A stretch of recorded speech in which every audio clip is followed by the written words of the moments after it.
Les eaux usées des installations de transformation du lait sont classées comme des eaux usées à haute concentration de composition instable, avec des contaminants organiques inclus. La concentration des contaminants des eaux usées dans différentes installations de transformation du lait varie sur une large gamme. Ces variations proviennent d'un mélange diversifié de produits finis, yaourt, lait cuit fermenté, bas beurre, beurre laitier, fromage, crème aigre, crème simple, glace, ainsi que des fluctuations de la production d'eau usée et du taux de contamination au cours de la journée. En plus des substances organiques, les eaux usées des installations de transformation du lait peuvent également contenir des micro-organismes qui donnent lieu à la fermentation de l'acide lactique, de l'alcool éthylique, de l'acide propionique et de l'acide butyrique.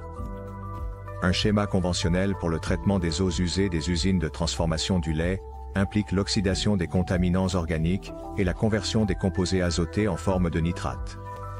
À cette fin, on utilise des boues activées qui constituent une biocénose de micro-organismes capables de sorber les substances organiques contenues dans les eaux usées à leur surface et de les oxyder en présence d'oxygène. L'oxydation est facilitée par l'oxygène de l'air, qui est aspiré par des soufflantes à travers le système d'aération.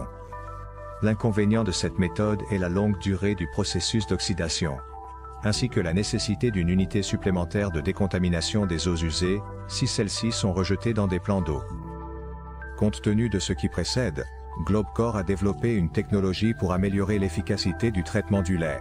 Traitement des eaux usées d'usine avec l'utilisation d'une couche vortex électromagnétique de particules ferromagnétiques, comme une machine ABS. Ces machines utilisent un champ électromagnétique rotatif et des particules ferromagnétiques qui se déplacent selon des trajectoires complexes lorsqu'elles sont exposées à ce champ, et entrent constamment en collision avec les parois de la chambre de travail, entre elles, et avec les particules de la substance traitée. De plus, dans la chambre de travail de la machine, il se produit un mélange intensif et une dispersion des constituants qui s'y trouvent, ainsi que d'autres phénomènes, qui ont un effet bénéfique sur le traitement des eaux usées, une pression locale élevée, l'électrolyse de l'eau, ondes acoustiques et cavitation. Dans le cas de l'utilisation de la technologie de la couche vortex électromagnétique de particules ferromagnétiques, le schéma de traitement des eaux usées pour les usines laitières peut être le suivant. Les eaux usées entrantes du réservoir sont pompées dans le dispositif de couche vortex de type AVS. Avant l'AVS, de l'air est introduit dans les eaux usées à l'aide d'un souffleur d'air. Dans la chambre de travail de l'appareil, les eaux usées et l'air sortant sont soumis à un traitement intensif. Sous l'action d'un champ électromagnétique rotatif, la couche vortex d'éléments ferromagnétiques, des pressions locales élevées, des vibrations acoustiques, l'électrolyse, et d'autres facteurs. Après avoir traversé l'appareil, les eaux usées traitées entrent dans une colonne d'échange de masse, où un traitement intensif supplémentaire est effectué, garantissant un processus d'oxydation efficace. Les eaux usées désinfectées sont ensuite collectées dans un autre réservoir après la colonne. L'utilisation d'une machine à couche vortex permet d'augmenter le taux d'oxydation, et donc de réduire considérablement le temps de traitement par rapport à la méthode conventionnelle, de diminuer le volume d'air requis, et d'améliorer la qualité du traitement des eaux usées des usines de transformation du lait.